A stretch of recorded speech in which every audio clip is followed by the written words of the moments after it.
Capítulo 30. Sir William no pasó más que una semana en Hunsford, pero fue suficiente para convencerse de que su hija estaba muy bien situada y de que un marido así y una vecindad como aquella no se encontraban a menudo. Mientras estuvo allí, Collins dedicaba la mañana a pasearlo en su calesín para mostrarle la campiña, pero en cuanto se fue, la familia volvió a sus ocupaciones habituales. Elizabeth agradeció que con el cambio de vida ya no tuviese que ver a su primo tan frecuentemente, pues la mayor parte del tiempo que mediaba entre el almuerzo y la cena, Collins lo empleaba en trabajar en el jardín, en leer, en escribir o en mirar por la ventana de su despacho que daba al camino. El cuarto donde solían quedarse las señoras daba a la parte trasera de la casa. Al principio, a Elizabeth le extrañaba que Charlotte no prefiriese estar en el comedor, que era una pieza más grande y de aspecto más agradable.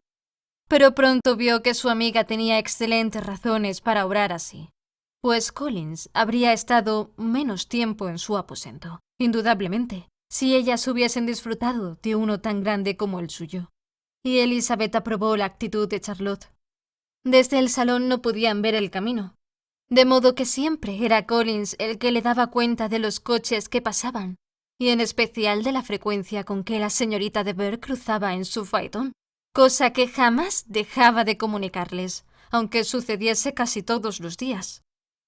La señorita solía detenerse en la casa para conversar unos minutos con Charlotte, pero era difícil convencerla de que bajase del carruaje. Pasaban pocos días sin que Collins diese un paseo hasta Rosings, y su mujer creía a menudo un deber hacer lo propio. Elizabeth, hasta que recordó que podía haber otras familias dispuestas a hacer lo mismo, no comprendió el sacrificio de tantas horas. De vez en cuando les honraba con una visita, en el transcurso de la cual nada de lo que ocurría en el salón le pasaba inadvertido. En efecto, se fijaba en lo que hacían, miraba sus labores y les aconsejaba hacerlas de otro modo. Encontraba defectos en la disposición de los muebles o descubría negligencias en la criada. Si aceptaba algún refrigerio, parecía que no lo hacía más que para advertir que los cuartos de carne eran demasiado grandes para ellos. Pronto se dio cuenta Elizabeth de que aunque la paz del condado no estaba encomendada a aquella gran señora, era una activa magistrada en su propia parroquia, cuyas minucias le comunicaba Collins, y siempre que alguno de los aldeanos estaba por armar gresca o se sentía descontento o desvalido, Lady Catherine se personaba en el lugar requerido para zanjar las diferencias y reprenderlos, restableciendo la armonía o procurando la abundancia. La invitación a cenar en Rosings se repetía un par de veces por semana, y desde la partida de Sir William, como solo había una mesa de juego durante la velada, el entretenimiento era siempre el mismo.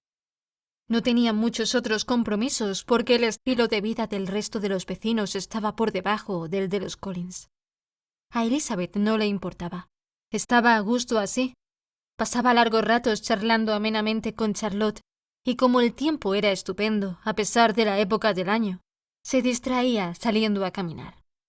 Su paseo favorito, que a menudo recorría mientras los otros visitaban a Lady Catherine, era la alameda que bordeaba un lado de la finca, donde había un sendero muy bonito y abrigado que nadie más que ella parecía apreciar, y en el cual se hallaba fuera del alcance de la curiosidad de Lady Catherine. Con esta tranquilidad, pasó rápidamente la primera quincena de su estancia en Hunsford.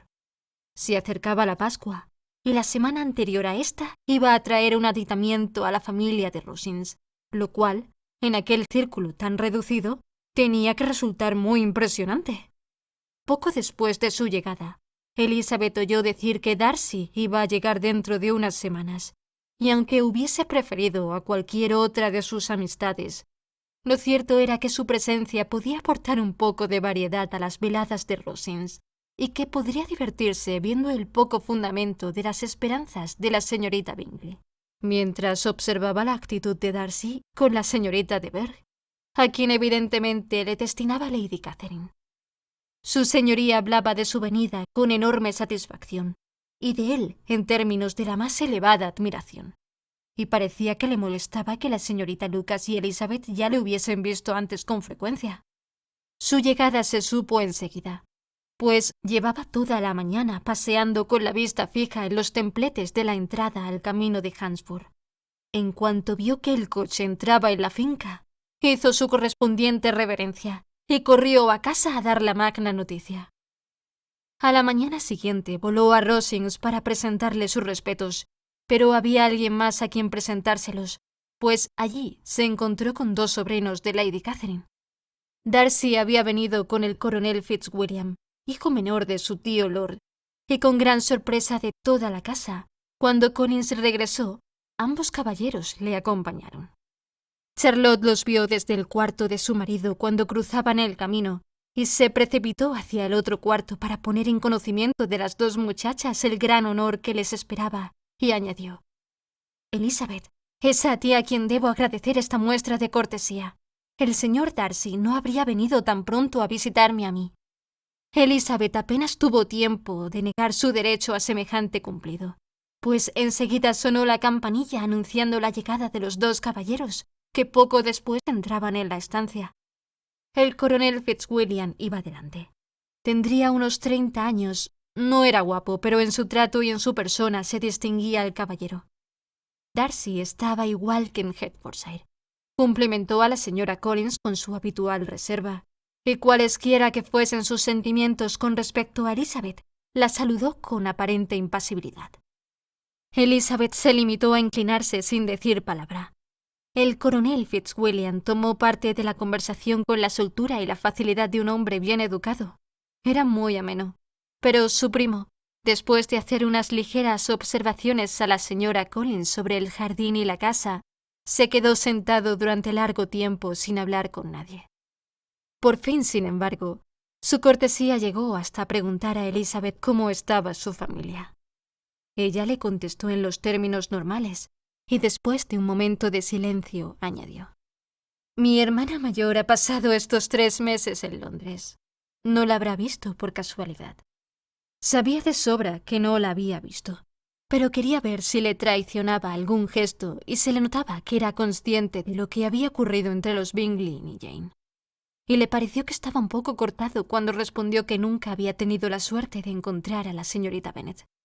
No se habló más del asunto, y poco después los caballeros se fueron.